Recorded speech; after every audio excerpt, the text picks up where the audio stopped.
Hello everyone, welcome back to my channel. So today we are going to be doing my November TBR. So if you didn't watch last month where I introduced you to the game, even though it's a very bad quality video, I'm very sorry about that. I think I fixed it this time. If you haven't watched that, check that out. But this is my own TBR game where I play the game of life to choose my TBR. So last month I had to read A Gathering of Shadows, Wilder Girls, which I read as an ebook, A Torch Against the Night, which I read as an audiobook, The Fellowship of the Ring, which I read as an audiobook, The Girl in the Tower by Katherine Arden, The Invisible Life of Addie LaRue by V.E. Schwab, and then I also had to read Prince Jackson and the Lightning Thief for a book club pick. So there were 7, and I have indeed managed to read all 7 of them. So no punishments for not completing the TBR this month at least. I'm kind of debating whether or not I will bring it down to 5 spins a month. So let's get right into it. Just to recap on last month, I am currently on the 10k in the Volcano, so I'm pretty sure if I land on one more time, it'll bring us back to 80k and I will have to add on a punishment.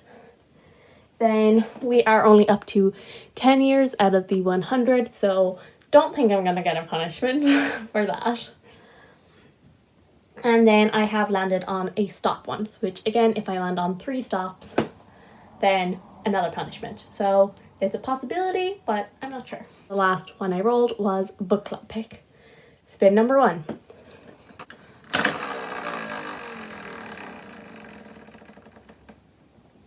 Seven. A YA fantasy. So for spin number 1, I landed on YA fantasy, which I am choosing The Winter of the Witch by Katherine Arden for. This is kind of classified as different things in different places, I think. Some places it's YA, some places adult, but I am desperate to read it, so it's YA, okay? So this series, the Winter Night trilogy, follows a young girl called Vasya in medieval Russia, and she has the ability to see spirits, and these are spirits that, you know, help and protect the household. But when her father remarries a devout Christian woman and a new priest comes to town, they stop people from leaving gifts for these spirits, and so they begin to like die and fade away. And because of that, a dark force begins to grow, and it's up to Vasya to try and save her town.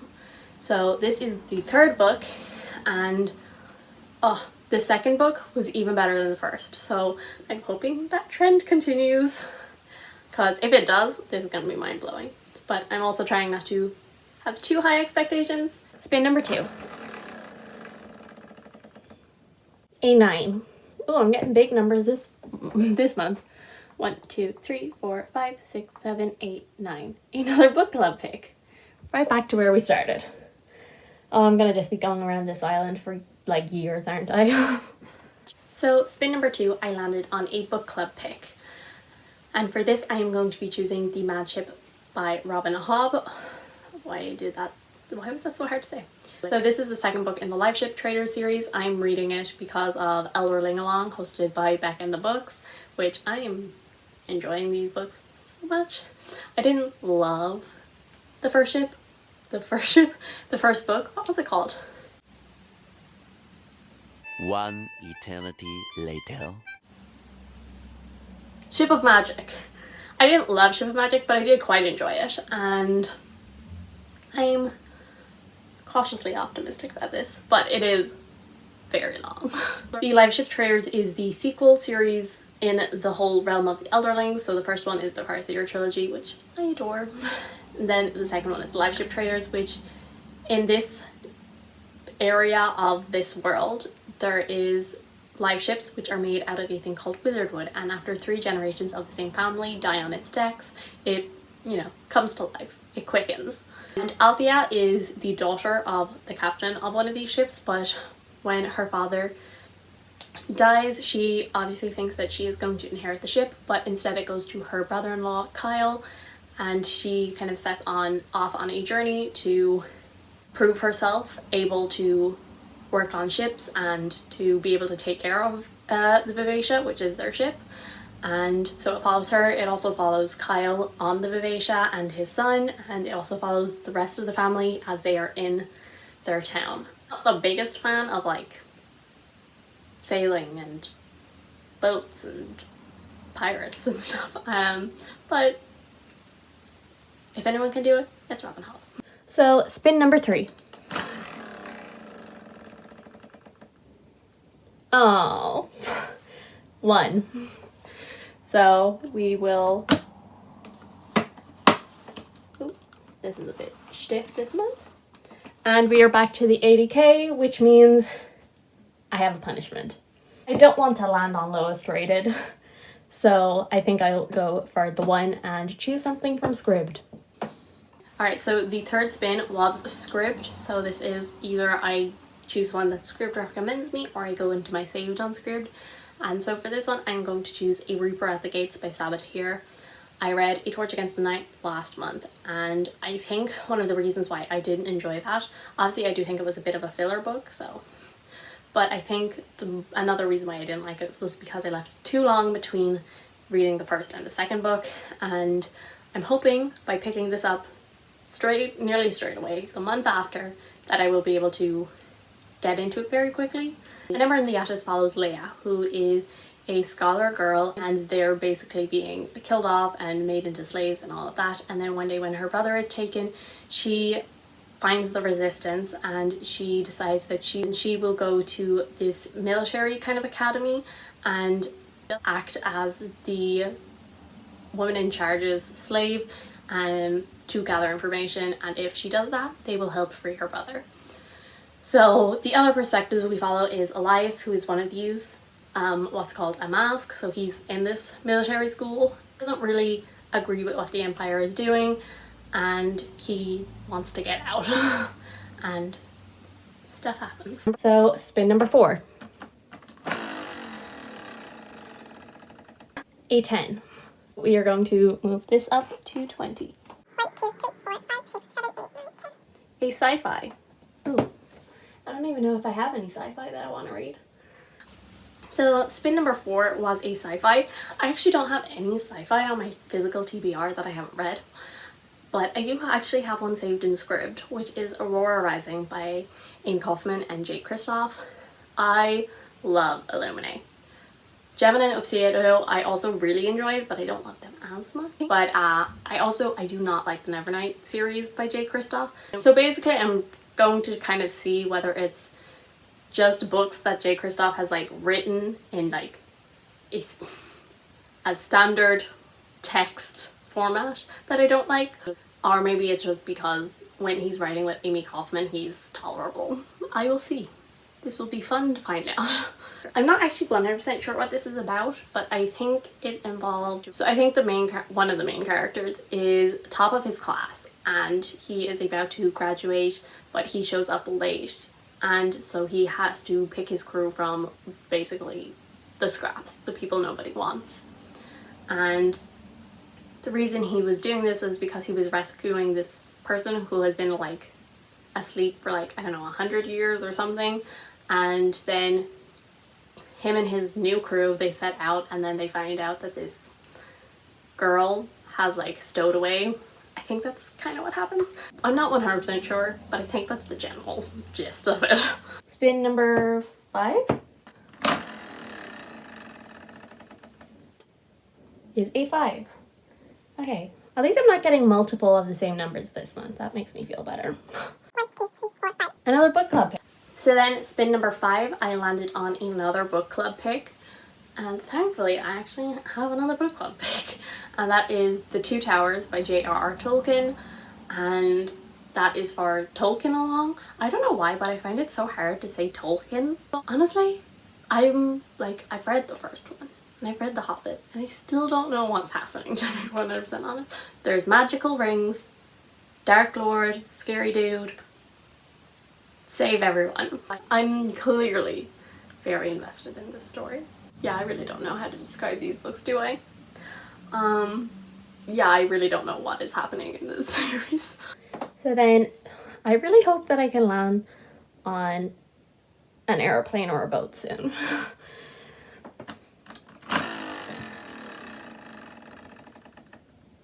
And that is a 2.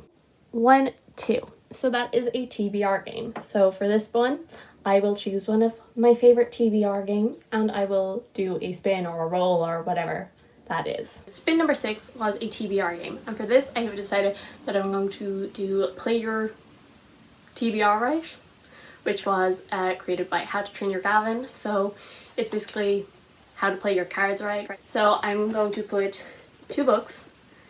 So Beartown by Fredrick Bachman on one side, and Percy Jackson and the Titan's Curse on the other side.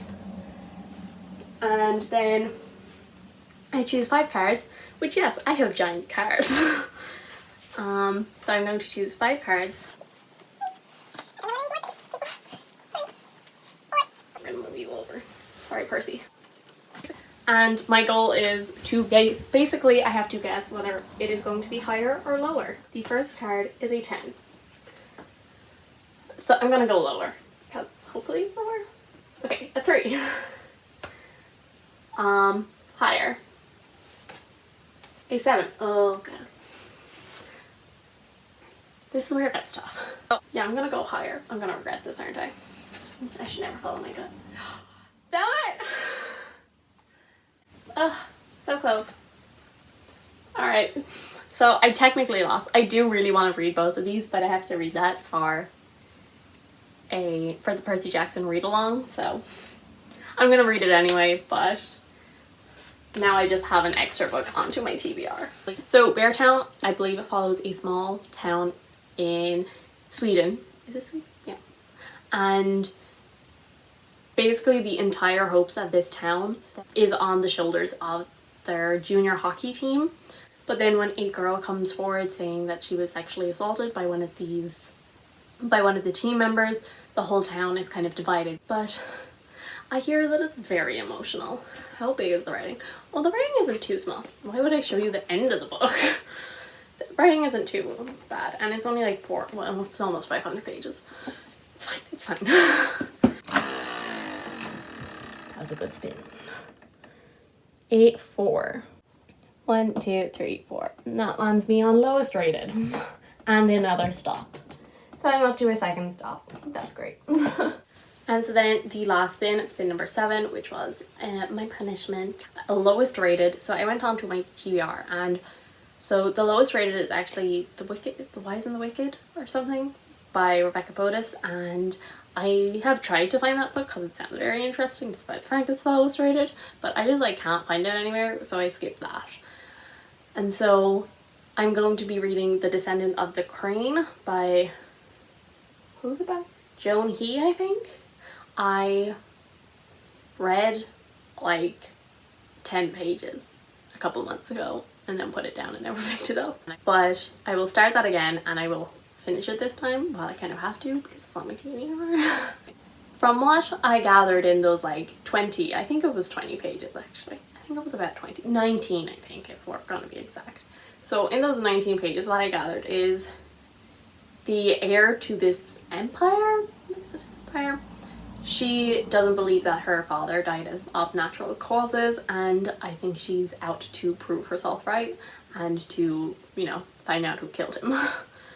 And that's all I have gathered from the small bit I read. Even though it's the lowest rated, I am curious about it. I mean, I got lowest rated last month and I picked Wilder Girls by Rory Power, and I enjoyed that. I didn't love it and I didn't hate it. So anyway, a lot of the books that I am reading are not on my physical TBR. I just bold.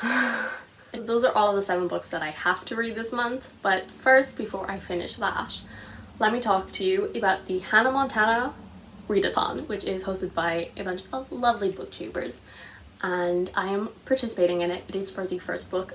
It's the first book in November? No, it's for the first week in November. And it is a bingo board kind of a thing, and I am only going for 3 prompts because I'm not going to read 9 books, even though I think they said you could double up prompts, but I'm going for one of the bingos.